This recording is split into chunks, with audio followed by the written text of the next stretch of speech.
I never go live on Instagram. Makes me so nervous. So I'm just gonna talk and tell this story because I've seen just a lot of comments like in the past 24 or 48 hours, and I was just like over it, you know? But I've never really addressed this because I feel like where energy and attention goes, like that's where more energy and attention is gonna flow.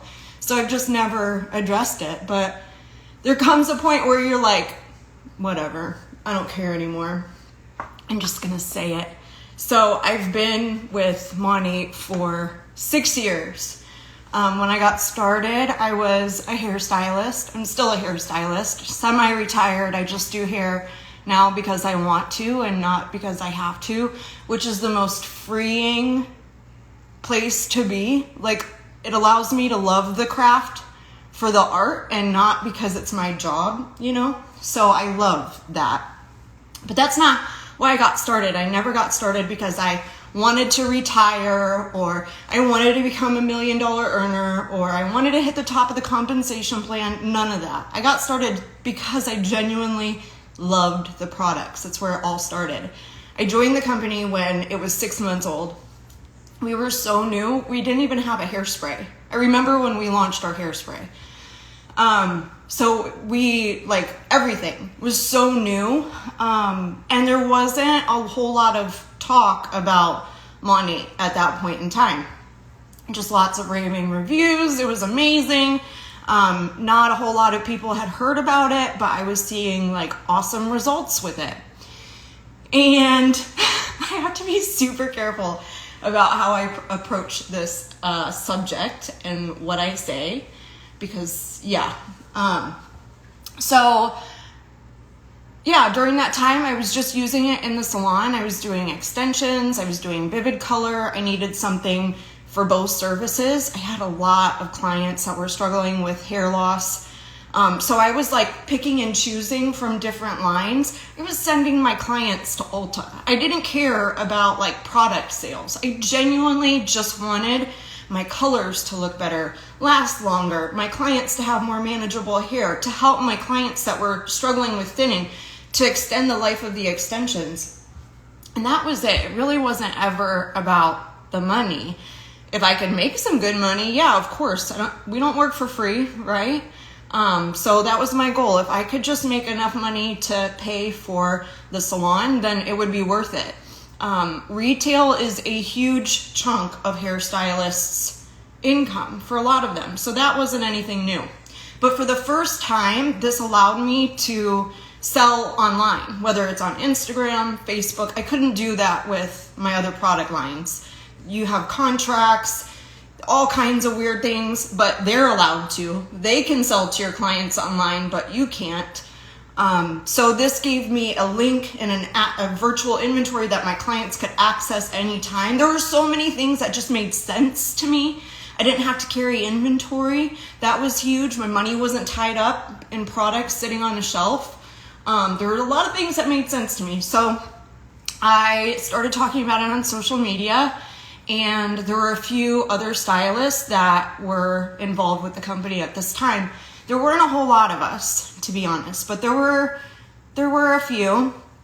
And there was one stylist in particular that ran a big like hairstylist cruise.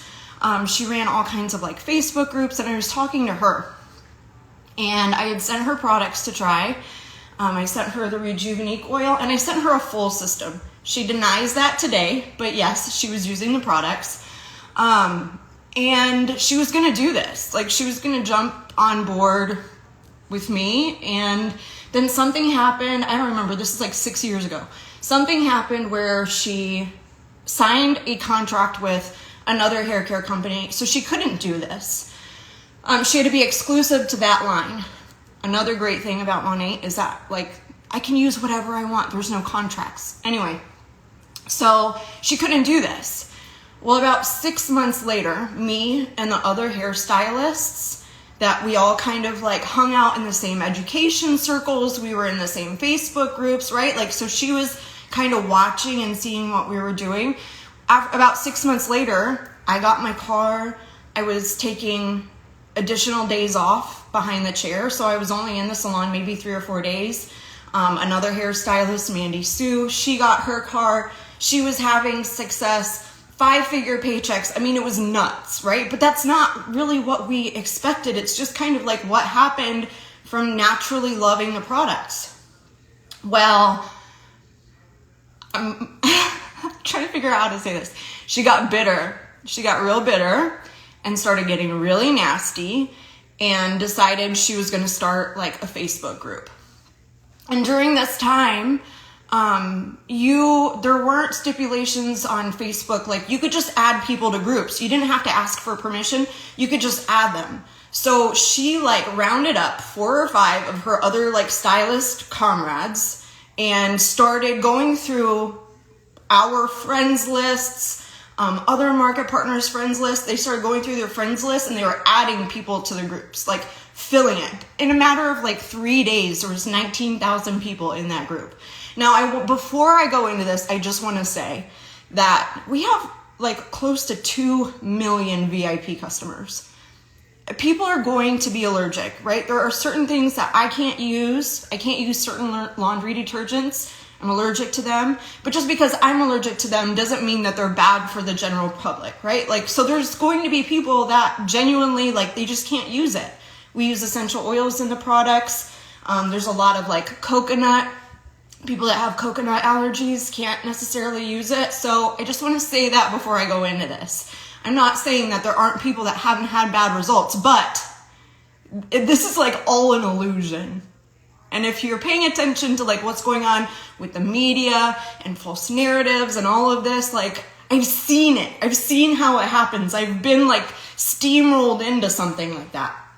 So they were piling all these people into the group and they were posting fake before and after pictures.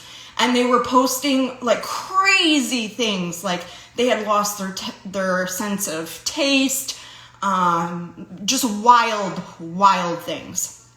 And then before you knew it, there were all these customers in there.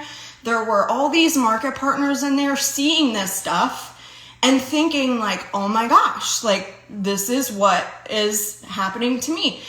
You know, the best way that I can explain it is when you go and you buy a new car and all of a sudden you start noticing the same car out on the road everywhere, but you never really noticed it before. It's because it's brought to the forefront of your consciousness, right? So they start thinking, oh, well, maybe this ailment is related to my shampoo. And maybe this ailment is related to my shampoo. And before you know it, it was this like crazy. It was crazy. It took over social media. Lots of, craziness. Like I said, I have to be careful. But she rallied people to start calling the FDA. She rallied people to file a class action lawsuit. I can't really say a whole lot about it because I'm actually like in it. I was deposed. So I've seen it. I've seen everything that they have versus what we have. And we easily could have settled and been like, you know what, we're just going to wipe our hands clean of this, but we didn't. And that's what most companies do. They just settle because it's so expensive to fight. But our owner, we're independent. Like, we're family owned. We're not owned by some big mega conglomerate company that has this umbrella that all these other companies fall under. The majority of products that you see on store shelves, you think that you are getting variety. You think that, oh, these brands are different. But if you go on up the chain, they're not. They're all held by one major shareholder. That's a whole other conspiracy theory I'll tell you about at another time if you're interested in it. I have a whole other conspiracy theory about this. So yeah, it was like planting the seed of doubt with people. And then I started seeing hairstylists that work for these big conglomerate brands. I started seeing them taking digs at us and making claims about us. And it was just really suspect. And now, like, I started seeing accounts pop up. that are now like nowhere to be found. It was just all really weird and shady and all of that stuff. I see stylists today that use the products as a scapegoat for poor color application. You know, if they fry their client's hair, that can take a minute to show up. Like they go home, they use heat. It takes a minute for the breakage to start showing up. They complain to their stylist. Their stylist says, well, you're using MONAT. And then it just turns into this like snowball effect of things. So I'm here to say that we have clinically studied ingredients. Our products have been rigorously tested by third-party companies. We're not doing the testing ourselves. Our formulators, Alan Meyer and Jamie Ross, have likely formulated products that the naysayers or whoever are using in their salons today. I'll see stylists pick out an ingredient in our products and be like, oh, this one's bad. Meanwhile, they've got a shelf full of products behind them. And I go and I look at the ingredients in the products that they're using, and it's the same thing. I understand. I really think that it's the business model. If our products were just on store shelves, nobody would really be paying attention to us. It's the business model, which I get isn't for everybody. I get that there are people that, think that direct sales is something that it isn't. So I get that, but it doesn't take away from the quality of the products. People will say, well, if your products are so good, why aren't they professional? Professional is just a label. And like I said, you think that you're getting choice with these professional brands. But if you go on up the chain, they're all owned by like one major shareholder. This shareholder has a say in what ingredients are going in there, where they are formulated. And a lot of times what will happen is you'll have these independent like boutique brands pop up. They start having some success. And then this major said conglomerate company sweeps in, buys them up, right? Because they want control of the market. They want control of the ingredients that people are putting on their bodies, because they also have shares in pharmaceuticals. Get where I'm going? So they buy them up, and then they start using their production.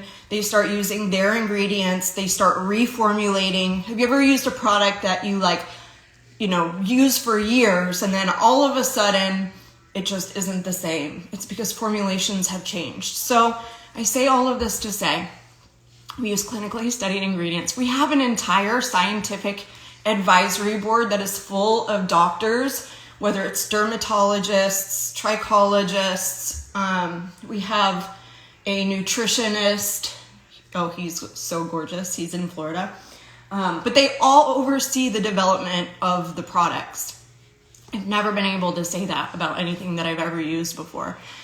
So there's a lot of hairstylists that bag on other hairstylists that use the products and tear them down. I just think it's low class. It's not cute. I would never bag on another hairstylist because of what products they choose to use or how they choose to provide for their family. There's this misconception that we can't have like legitimate relationships because all I'm going to do is try to recruit you or sell you products, which is such bullshit.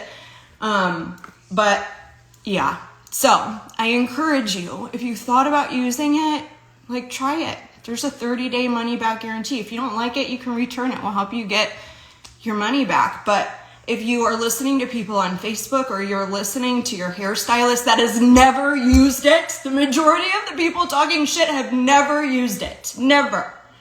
I go in, I plug in their email into the system where I call and I say, hey, can you pull up the account for so-and-so? Nothing exists. So just know that your own personal experience outweighs what anybody else says. You could be missing out on something amazing you don't even know. If you're struggling with your hair, it's going to take some time. And I think also people expect the products. Sorry, I have hair tickling my nose. I think also people expect the products to be like an instantaneous cure-all when that's just not the way that they work. And you have to meet them halfway with your behaviors. So what do I mean by that? They're anti-aging. Anti-aging can take time, just like skincare.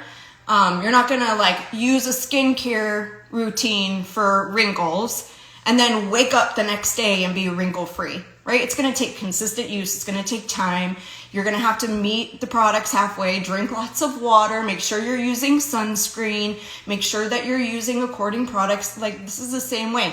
It can take time for those results to start to show up. But you also have to meet them with your behaviors. So bleaching isn't our friend. I'm not saying don't go and get highlights or things like that, but you know, you got to be realistic. If you're going into your stylist and you're like, I want to be platinum today, you're asking for it. You're asking for breakage. Turning down the heat on your hot tools. You no longer have this like barrier of coating polymers and synthetics that your hot tools have to fight through. Now your hair is naked, right? So it doesn't have to fight through all of that. And the same thing happens with color bleach. It doesn't have to fight through all of that to get to the hair. So it's just taking care of your hair, drinking lots of water, making sure you're eating a balanced diet. If you're looking for a full transformation that you see the before and after pictures, you've got to meet the products halfway. So I'm just a stylist that has used the products consistently. I have not used another product line in 6 years. One time I've had one other product line on my head, and it's because I was in Houston and I went and got a blowout, and she used, I'm not going to say it, but my hair felt so weighed down and heavy and greasy, and it was just like, no. I've been using these consistently for 6 years, and I used to have to like switch product lines all the time because it felt like my hair would get used to something and then stop working, when really your hair just has different needs. I didn't even know that as a hairstylist. They didn't teach me this stuff in hair school. They didn't teach me formulations. They didn't teach me like, hey, you should be using this type of product line with these ingredients for this hair type. That wasn't stuff that I learned until I got here. So just saying. Listen to the hairstylists who are telling you that they use it and they love it. There's plenty out there. A lot of them. And matter of fact, I think there's like 10 in the $1 Million Club. Crazy. Like, and especially right now, I don't understand why people wouldn't want to give themselves some security, you know, build a financial fortress around their family, because things are so up in the air right now. I was talking to a stylist day before yesterday and went and met her with products, brought her products to see if she wanted to use them in salon. And she was saying she was out of work for 2 months because of the shutdown. And then not only that, but it took her like a good 4 or 5 months to really like get back to the place that she was before things shut down. Who's to say that doesn't happen again? Like, who cares what people have to say about how you make your living or how you provide for your family? I don't care what people think about me. I don't care that people think I'm a part of a pyramid scheme. It's totally fine. I don't care if people think that I just make my living off of the backs of other people. They can think what they want, but they don't live my life and they don't pay my bills. And they probably don't have the same kind of freedoms that I have. I'd be bitter too. So just saying. Okay, I gotta go. I'm done being sassy. I'm gonna go read all your comments now. Yeah, I've never addressed this. Ever. Oh, also, I just want to say that I can't tell you how many people have been like, oh, well, I've tried MONAT and it didn't work for me. Okay, well, which MONAT did you try? Because we have several different lines. Like, we have the volume line, which is intended for fine to normal. We have Super Nourish, which is very intensive moisture, and it is intended for very coarse, very kinky, curly hair. So if the person with fine hair is using what is intended for kinky, curly hair, they're gonna hate it. If the person with kinky, curly hair is using what is intended for people with fine hair, they're gonna hate it. So if you've tried it before and you didn't like it, it might just be a matter of like, you know, switching up your cocktail. Your hair has different needs throughout the year, just like our skin. Things change. And as we get older, things change. Environmental exposures change. Our water If we're getting city water and you don't have a filtration system on your home, it's ever changing. So that can all contribute. Color habits change, it all changes. So your routine has to change. So if you need help figuring out what's best for your hair type, let me know and I'll help you out. Okay guys, I gotta go to the studio and get my workout on. If you have questions, let me know. I'll see you later. Love you guys, bye.